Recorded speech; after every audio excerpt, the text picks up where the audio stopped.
Hello.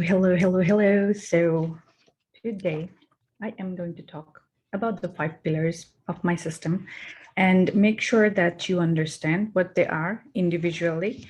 And I think I will make like 5-part video, each of them talking about each of the pillars. That way you'll have more benefit out of it. And without further ado, I would like to share my screen with you guys here. That way you will know what I'm talking about. Okay. So first things first, the 5 pillars that I have built was actually not just leaped from the heaven kind of thing.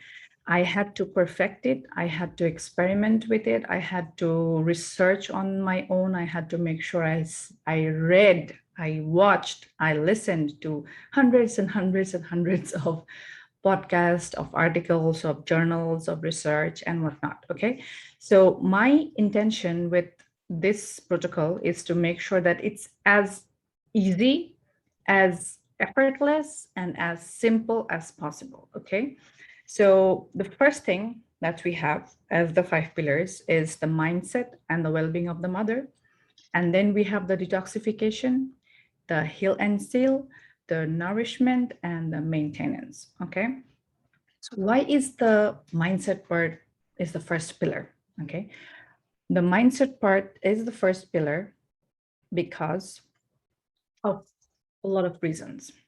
The first point is if you being a mother is not totally grounded, is not totally relaxed, is not totally into the journey, and you have questions, you have queries, you have anxieties, you have confusion piling up on top of you, that way what happens is you become split into a million pieces, and your child or you yourself will not benefit in those million pieces. So we all need those together.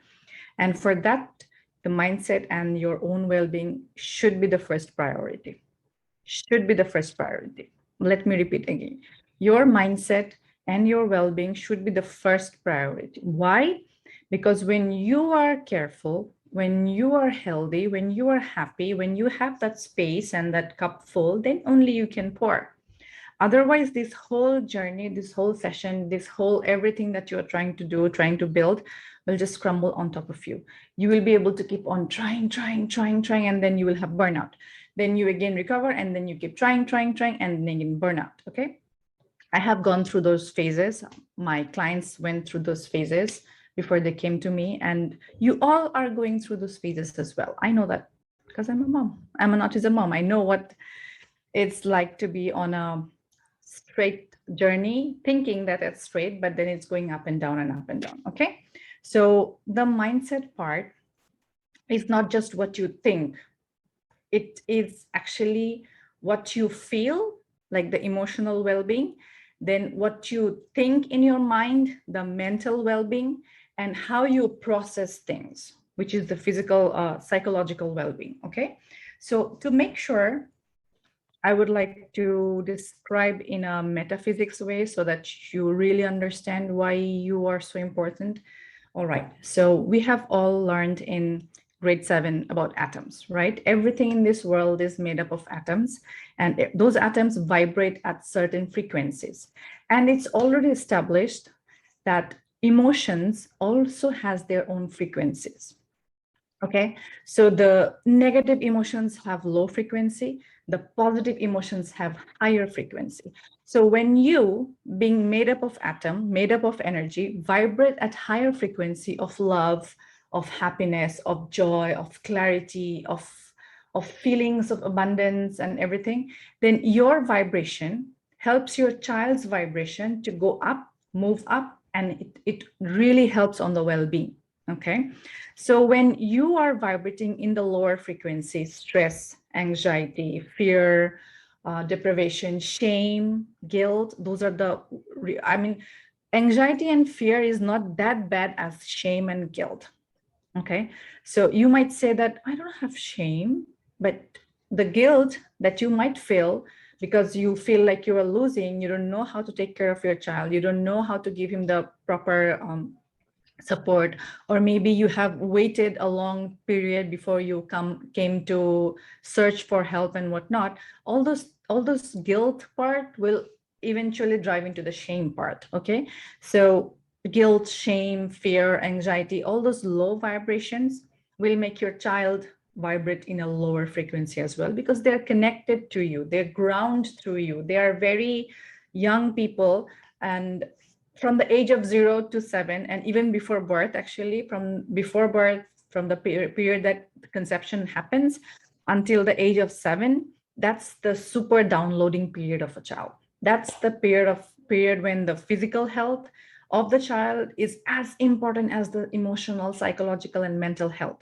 Okay, so when your child is such young, he or she needs the proper environment to flourish. When you are stressed, when you quarrel, when your spouse doesn't understand your point of view, or when your in-laws or people around you are saying you otherwise, or making you feel shame or guilty or anxious or overworked, exhausted, not helping, because a lot of my clients actually come to me when saying that they don't have the help and they think they cannot make it on their own. Okay, so the not getting help part, all those low vibrations make your vibration go down, make you stressed, and your child, whether he can understand, whether he can communicate with you or not, fails all those things. Okay, let me give you an example. How many times have you been sick or tired and exhausted, and your child really needing your attention, really demanding your time, really demanding more work from you? Tell me, how many times have that happened? I would say a freaking every single day. Okay, because that happens all the time, all throughout the world, whatever culture that you are coming from, wherever you are staying in this world, because that's vibrational energy. Your exhaustion exhausts them. So when you are exhausted, their energy goes down, and when their energy goes down, they need you to ground. That's why they come to you, that's why they flock towards you, that's why they like becomes a Siamese twin and then hits with you, and like, always in your lap or your shoulder or your chest and whatnot. So that's how you know that your vibrational energy, that your frequency affects your child's frequency. Okay, so how can you make sure that you are in a good vibration? Okay, how can you make sure? First of all, you have to make sure that you are healthy. You might have brain fog, you might be overweight, you might be eating more than you need, or you can be eating less than you need, because you are so super stressed, and you're always taught that as a mother you need to sacrifice because you are a mother and nobody else in this world needs to sacrifice, not even the dad, only you. So you are wired by the society, you are wired by your parents, your own mom, you are wired by culture, by other norms, that you have to be the one sacrificing everything for your child. Okay, so in that context, what happens is that, let me stop sharing this so that I can see you full. Okay, so in context to that, when your health goes down, you feel lack of energy, and your lack of energy affects your child. And also the fact that you do not have that band space, do not have that head space to hug your child, to give him the nourishment, to give him the love, the protection that he so craves, because he doesn't understand the world like you do. If you are a neurotypical mom, then you won't actually much understand what he's going through, because neurotypical brain and emotions work so much differently than neurodiverse. On that context, my super weakness is my super strength, because I'm a neurodiverse. So I understand what goes on inside his head and what goes on inside your child's head. So apart from that, when you hug your child, you will feel the love that coming through, and he will also feel that love coming through. And you, to be able to hug him, You need to have that love inside of you, because I have seen a lot of time when I'm super exhausted and they're coming to me for hugging, for time. I am like, please go watch TV, please use your toy, don't disturb me, I have to work, I have to cook, I have to do cleaning and so many other things. But then all your child need is just a few seconds, like a hug, which can be 20 seconds, and all throughout the day hugs and like that. So what happens is we have stress hormone, which is called cortisol, and then we have love hormone, which is oxytocin. So when you are stressed, your cortisol level goes up, and then your cortisol level going up will increase his cortisol level.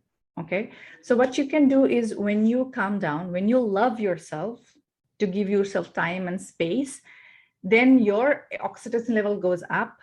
And also, when you are hugging your child, you are touching your child, you're massaging your child, you're giving him time, his oxytocin level goes up as well. So his well-being goes up. Okay. And some other ways that you can also raise your vibration is meditating. Yes, that sounds cliche. Everybody in the world is talking about meditation, but it freaking works. 10 minutes, 15 minutes, go deep, go inside, because what it does, the most important thing that meditation does is it reduces your brain frequency. It reduces your thought, because when you are thinking too much, you are tiring. The energy that you are draining is draining your physical energy as well. Okay. So apart from meditation, you can try hypnosis. Particularly, I love trance hypnosis from YouTube. They are very generous with their free videos. You can try from those. Then you can have journaling. I absolutely swear by it. You might think you don't have time. I used to think that way, but now that I make time for it. I prioritize time for the journaling, the healing work, the inner work. I actually get the time. If you're following me for some length of time, you will see that I have a caddy that I put on the kitchen aisle. It's closer to me. It's in my eye zone. So whenever I feel like I have 5 minutes, I'll do journaling, or mostly I will do it in the evening or in the morning. Okay. So apart from that, I have some notes here. That's why I keep looking down. Apart from that, another important thing is sharing. Share with your partner, share with your in-laws, share with your mother, share with your friends, share with anybody who has your best interest, who will listen, and who has some form of influence in your life, specifically the father. Okay. If you are a mother, talk to the father, or if you're a father, talk to your wife. That way, you guys need to come in congruent, on the same board, because if you both are in different direction, your child's recovery, health, well-being will be in different directions as well. Okay. So apart from that, you can also try to do mindfulness practice, deep breaths. Okay. Deep breaths throughout the day. Do it in front of your child. He will also learn to deep breathe, because most of the time, I would say 99% of the time, we are actually shallow breathing. So what shallow breathing does, it increases cortisol level. The life force that you are putting inside of your body is not that high when you are shallow breathing versus when you are deep breathing. Okay. And then make sure that you eat healthy. You try to go grain-free like your child. You both will be immensely benefited. If you cannot do it for all the meals, try at least go grain-free in the morning. Try that for 2 weeks, for 3 weeks. I assure you, you will see 100 times more energy in you than not. Why in the morning? Because the morning meal is what gives you the energy for the whole day. I particularly love to use Arbonne protein shakes, because they give me a lot of energy. Those are gluten and dairy free, so that does not weigh me down. And it's very important for me to make sure that I eat healthy. Since I do not feel like eating that much, what I do is I take my shake that fills me up until 12 or 1 o'clock, and I am good to go for the whole day. I also make sure that I take some form of supplements, for example, iron, because I'm perioding. And then I will make sure that I take some adaptogens. I specifically am loving the Arbonne adaptogen, Inner Calm, which has ashwagandha. That helps me to calm down. That helps me to beat the stress. That helps me to be in a better vibration when my kids are home. And I make sure that I do some form of exercise. It can be yoga, it can be Pilates, it can be walking with your child, walking on the ground, playing with them. You just choose something that creates the high vibration, and eat as much as fresh fruits and vegetables as possible, because those are the highest in vibration and they will help you to stay grounded, stay calm, and good to go. And the last point is, give yourself permission. You matter. Your health matters. Your love matters. Your life matters. When you have the headspace, the bandwidth, that's when you can make the correct decision for your child. When you are sleep deprived, overexhausted, over anxious, then whatever is easier, you will run for that direction. And the easiest is to just listen to your doctor, go for therapies, which most of the time I haven't seen much help. If it's helping you, good, try that. But if it's not helping you, you know why it's not helping, okay? So our kids on the spectrum, each of them is different. You might say to me that, oh, it works for you, it will not work for my son, blah, blah, blah. I would say that is the wrong mindset, okay? Something which does not work for you, which is supposed to work, for example, good food, is always going to help. And one of the reasons why you might struggle, maybe because your child is picky eater, and stay tuned, I will make videos in future about picky eating, and you will know why he's being like that and how you can help that.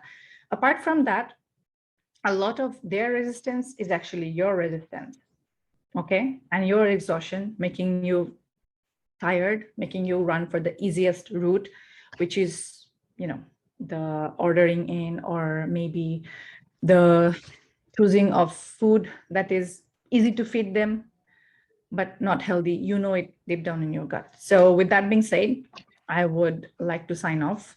And I would really, really advise you, recommend you to take time for yourself, to give yourself that space, to give yourself that love, to love yourself enough so that you take care of yourself and you are able to really help your child.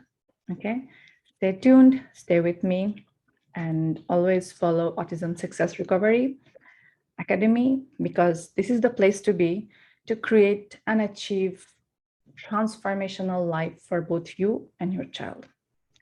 Love to freedom. Bye.